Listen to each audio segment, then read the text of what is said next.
mataas, marami tayong rescuers, marami na tayong rescue. Meron nga tayong ano man tawag dito. May running card yan eh. Na, di ba pag nagre-raise ka kasi ng alert, yun, kung ilang fire trucks na yung kailangan dumating. So, marami naman dito, di na kailangan. Kami naman, bilang naka-off duty, napakabihira yung pinatatawag kami na dahil lang may sunog. Ang emergency na kami nire-recall, pinaghahandaan natin. Halimbawa, may paparating na bagyo, may deployment sa ibang lugar. Ayan, yan yung mga nare-recall yung off-duty. Pero pagka ito sunog, kaparis yung nangyari sa SAMS, ang laki ng sunog niyan. Hindi naman na kami na-recall yan kasi hindi na rin kinailangan at marami na rin tayong katulong. Hindi na lang BFP. Yung, although tayo yung mandated pagdating sa sunog, eh, hindi lang naman tayo yung agency na nagtutulong-tulong pag may sunog.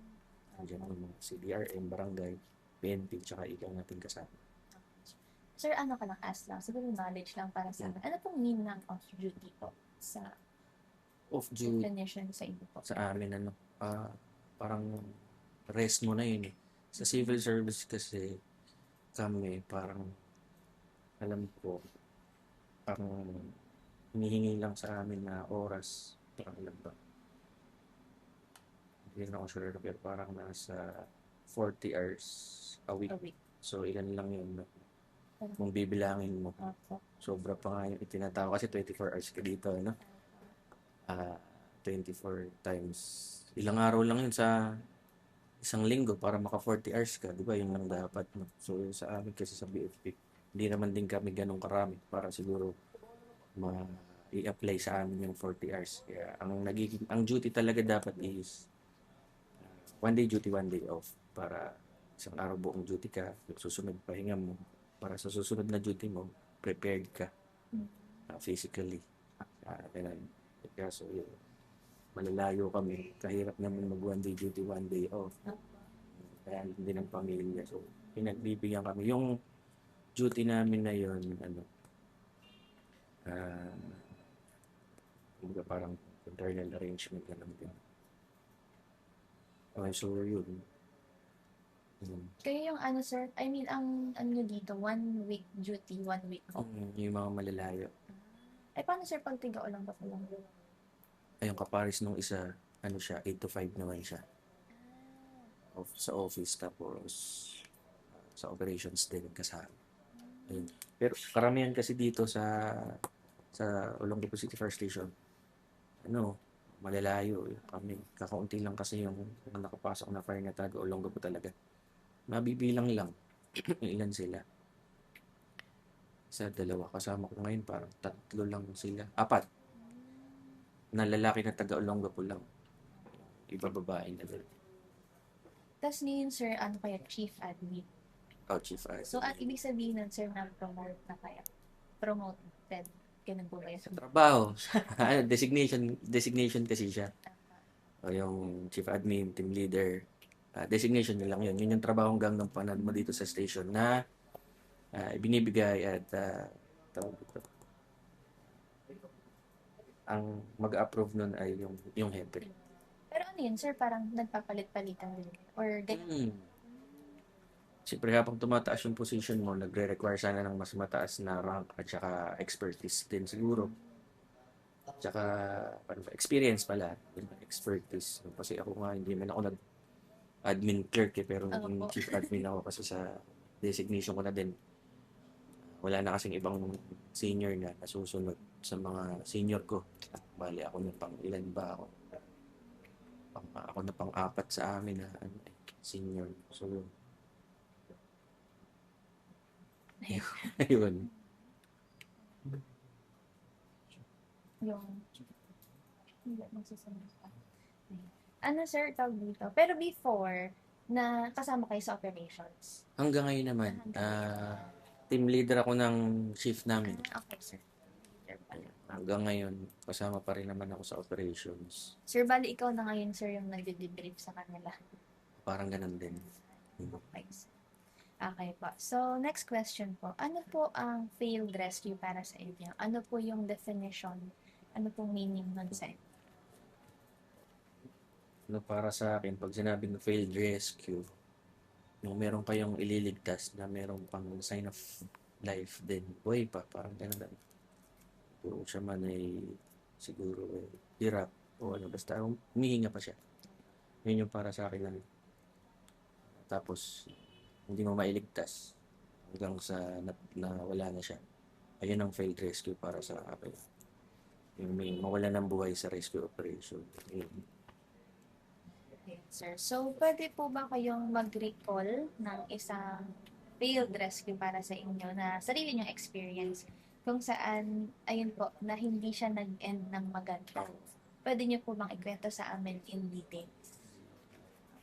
Ah, bali ano, nung yung aksidente dito recent, this year lang yata yung aksidente sa may Barreto, yung truck na bumangga siya sa Palawan, Palawan Express ba yun? Pawn shop, Palawan Pawn Shop. Palaman po siya. Palawan Pawn Shop dito sa may Barreto. Ayan, no, so umaga yun, katatapos nga lang yata namin ang training ng CVERT yun, Crash Vehicle Extrication Training with DRM. Fresh, nakatatapos lang ng training. Tapos yun, may nangyaring ganun. Tinawagan kami dito ng umaga, punta kami doon. Tapos yung pagdating namin doon, may natrap nga sa truck.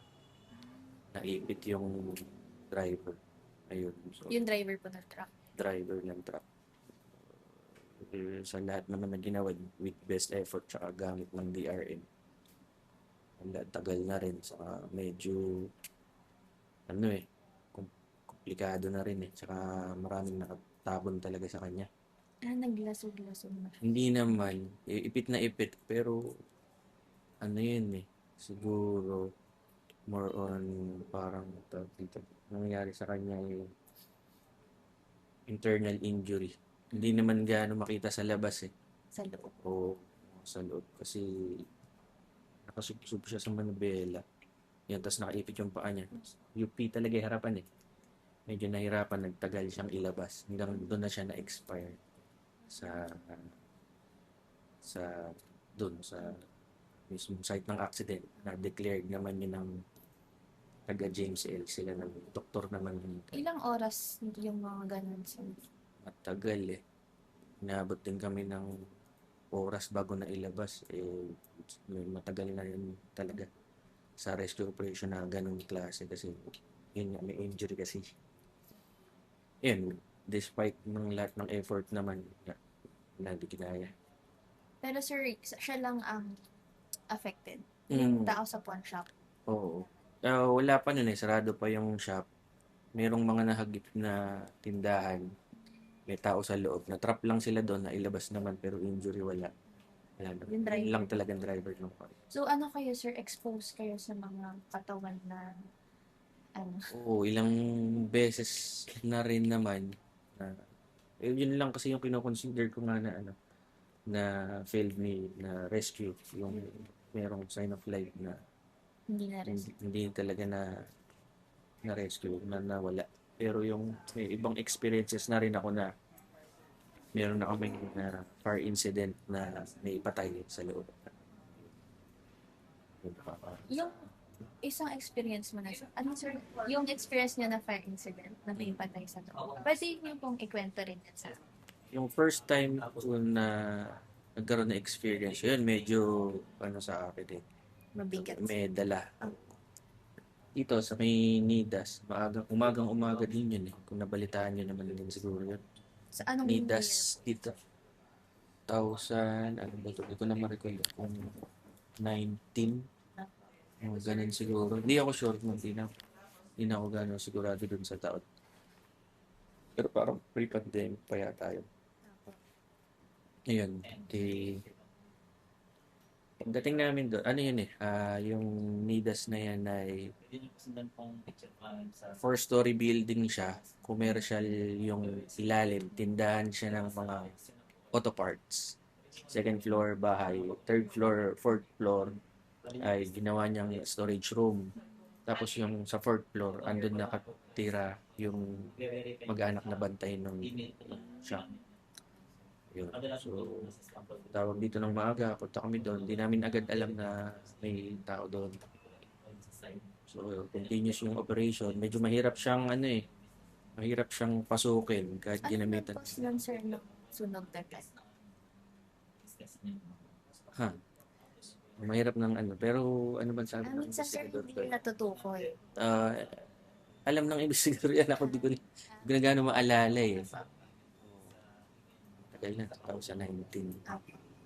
Ilang taon na ba ako sa servisyo nun. Kung mga ganun yun, nasa ano pa lang ako, 5-6 years in service. So, yun, hindi ko na gaano maalala yung cause ng fire. So yun, medyo nahirapan din kaming pasukin kasi tindahan sa bahay, sobrang secured siya. Natanggal na namin yung padlock sa labas ng roll up, nung pala may padlock pa sa loob. Ginamitan pa ng power, so yun. Kahit yung gate niya, sobrang secured. Nung napasok naman na namin, sobrang init. Sa labas din kami. So yun, hanggang dumating na lahat ng katulong nating rescuers. Ako nalaman ko na lang na may patay na doon nung pagkatapos na ng After na, overhauling na. Yung mga senior ko, alam nila siguro. Kasi kami, focus na kami sa firefighting. Nakikipag-coordinate na sa ganyan yung mga ground commander na, mga seniors na namin ng mga time naman. EPE leader, sila na nakikipag-usap sa gilid, pati mga investigators. Hindi ako rin agad na sabihan naman na tungkol na may ganun. Hindi ko rin alam na meron pala din doon. Nalaman ko na lang noon pagkatapos na pamilya.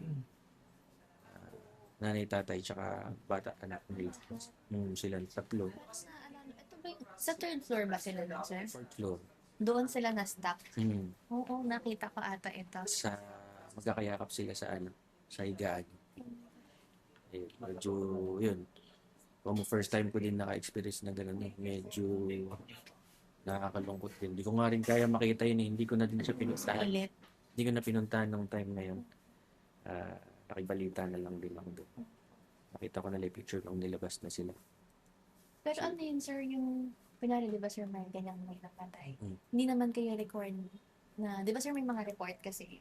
Hindi naman kayo record tignan yung napatay. Kasi di ba, sir, di inaaral yun?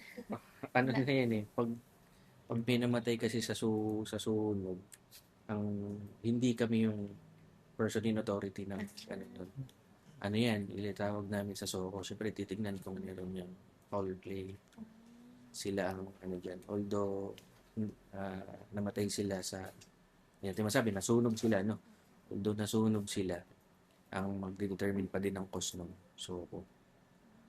So, pag may ganyan, tatawag kami sa SOCO. Hintayin namin sila makarating. So, kami, sisecure lang namin scene habang wala pa sila. Pag nandun na sila, turn over na namin. Basta kayo, sir, sa sunog lang kayo focus. Ang iniimbestigahan lang ng mga investigators natin ay cause ng fire. Okay. Pero sir, ano din naman kayo, di ba? Nagpo-first aid. Meron din. Meron tayong EMS. Meron tayong ambulance. Naka-deploy lang siya ngayon sa Jamboree sa Botolan. May mga nurses tayo. Tsaka may mismong BFP, sir. Ang mismong BFP. Meron din, sir, di ba yung NDRMMM? Mga paramedics din po ba yan? EMS din sila. So, ang BFP meron po, ang ibang department meron. Meron din sila mga EMT. Talagang mga trained yun na sakay ng ambulance. Sa atin, dati meron tayo EMT, ngayon wala mahirap kasi din ng training bibihira magkaroon ng training na. Yung interesado. Hindi naman sa interesado kami. Yung training mismo. Walang nag-aalag. Madalang sa bureau kasi medyo magastos Tsaka madalang sila magpa-training. Kung meron man, siyempre namimili sila ng Bali, sir, since dalawa po yung nabigay, no, okay lang din po kahit sa isa kayo mag-focus or dito sa may fire-related. Sige. Okay po. Sir, pero mas para sa amin po sa research, okay lang po bang focus tayo dun sa fire Sige. na incident po? Okay. Sure. So, after that po, ano po yung first thoughts and feelings nyo sa nangyari? ano, siyempre, nakakalungkot bilang rescuer, hindi ka naman, hindi mo na-rescue yung